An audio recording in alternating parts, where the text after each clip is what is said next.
Hello viewers, আসসালামু আলাইকুম।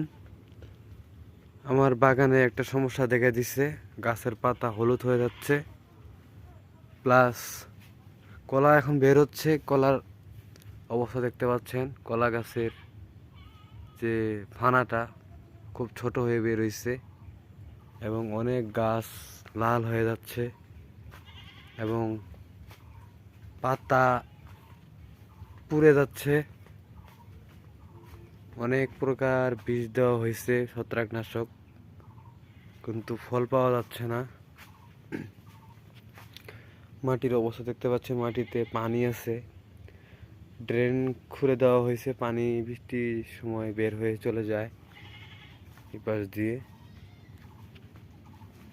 এখন বুঝতে পারতেছি না, শুরুর দিকে জমিটার অবস্থা ভালো ছিল, কোনো প্রকার রোগ বালাই ছিল না। ইদানিং খেতে যখন কলা বের হওয়া শুরু হয়েছে দু একটা করে, তখন থেকে দেখা যাচ্ছে গাছের পাতা হলুদ হয়ে গেছে আর গাছ মরে যাচ্ছে, গাছের পচন।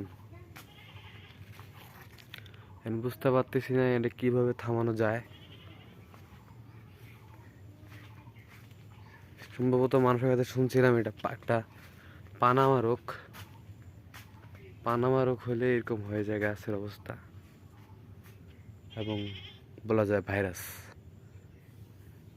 আরেকটা গাছ দেখাচ্ছি সামনে, অসুস্থ হয়ে ধীরে ধীরে পচন ধরে গাছটা পড়ে গেছে। এখানে এই গাছটা অসুস্থ হয়ে একেবারে পড়ে গেছে, হেলে গেছে। সুস্থ বাগান ছিল, বাগানটা একেবারেই খুব খারাপ অবস্থা বর্তমান দেখা যাচ্ছে। এখন কি প্রয়োগ করলে এবং সুস্থ হবে, তার সাথে সুস্থ হবে কি না একটু জানাবেন আপনারা।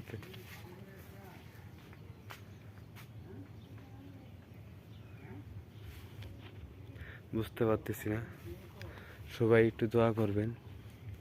আসসালামু আলাইকুম।